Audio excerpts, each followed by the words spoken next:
ಅಪ್ರಾಪ್ತ ಬಾಲಕಿಯ ಅತ್ಯಾಚಾರ ಪ್ರಕರಣಕ್ಕೆ ಬಿಗ್ ಟ್ವಿಸ್ಟ್.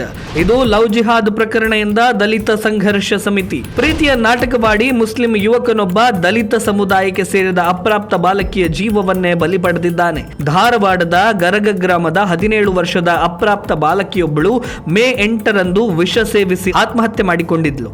ಈ ಕುರಿತಂತೆ ಗರಗ ಠಾಣೆಯಲ್ಲಿ ಅಸಹಜ ಸಾವು ಎನ್ನುವ ಪ್ರಕರಣ ದಾಖಲಾಗಿತ್ತು. ಅತಿಯಾಗಿ ಮೊಬೈಲ್ ನೋಡಬೇಡ ಎಂದು ಪೋಷಕರು ಬುದ್ಧಿವಾದ ಹೇಳಿದ್ದಕ್ಕೆ ಮನನೊಂದು ಆತ್ಮಹತ್ಯೆ ಮಾಡಿದ್ದಾಳೆ ಎಂದು ಶರಾ ಬರೆದು ಪೊಲೀಸರು ಕೇಸ್ ಕ್ಲೋಸ್ ಮಾಡಿದ್ರು. ಆದರೆ ಈ ಆತ್ಮಹತ್ಯೆ ಪ್ರಕರಣಕ್ಕೆ ಬಿಗ್ ಟ್ವಿಸ್ಟ್ ಸಿಕ್ಕಿದ್ದು, ಅಪ್ರಾಪ್ತ ಬಾಲಕಿಯ ಪೋಷಕರು ನೀಡಿರುವ ದೂರಿನ ಪ್ರಕಾರ ಅವರ ಮಗಳ ಸಾವಿಗೆ ನೇರ ಹೊಣೆ ಮುಸ್ಲಿಂ ಯುವಕ ಎಂದು ಆರೋಪಿಸಿದ್ದಾರೆ. ಕಂಪ್ಯೂಟರ್ ಕಲಿಕೆಗೆಂದು ಧಾರವಾಡಕ್ಕೆ ಬರ್ತಾ ಇದ್ದಂತಹ ಬಾಲಕಿಯನ್ನ ಮುಸ್ಲಿಂ ಯುವಕ ನಯೀಂ ಬೇಗ್ ಪರಿಚಯ ಮಾಡಿಕೊಂಡು ಪ್ರೀತಿಯ ಬಲೆಗೆ ಬೀಳಿಸಿ ದೈಹಿಕ ಸಂಪರ್ಕವನ್ನ ಬೆಳೆಸಿದ್ದಾನೆ. ಜೊತೆಗೆ ಅದರ ಫೋಟೋ ವಿಡಿಯೋ ಕೂಡ ಚಿತ್ರೀಕರಿಸಿದ್ದಾನೆ.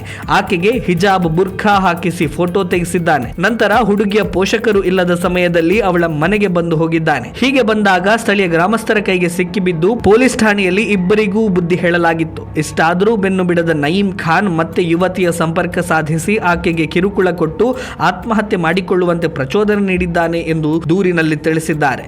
ಆರೋಪಿ ನಯೀಂ ಬೇಗ್ ವಿರುದ್ಧ ಮೇ 29ರಂದು ಪೋಕ್ಸೋ ಕಾಯ್ದೆ ಅಡಿಯಲ್ಲಿ ಪ್ರಕರಣ ದಾಖಲಾಗಿದ್ದರೂ ಇಲ್ಲಿಯವರೆಗೆ ಆರೋಪಿಯನ್ನ ಬಂಧಿಸಲಾಗಿಲ್ಲ. ಈ ಬಗ್ಗೆ ನಿನ್ನೆ ದಲಿತ ಸಂಘರ್ಷ ಸಮಿತಿಯ ರಾಜ್ಯ ಸಮಿತಿಯ ಸಂಚಾಲಕಿ ಹೇಮಾವತಿ ಟಿ ಅವರು ಪೋಷಕರ ಜೊತೆಗೆ ಪತ್ರಿಕಾಗೋಷ್ಠಿ ನಡೆಸಿ ಮುಸ್ಲಿಂ ಯುವಕ ದಲಿತ ಸಮುದಾಯಕ್ಕೆ ಸೇರಿದ ಅಪ್ರಾಪ್ತ ಯುವತಿಯನ್ನ ಪ್ರೀತಿಯ ಬಲೆಗೆ ಬೀಳಿಸಿ ಬಲಿ ಪಡೆದಿದ್ದಾನೆ.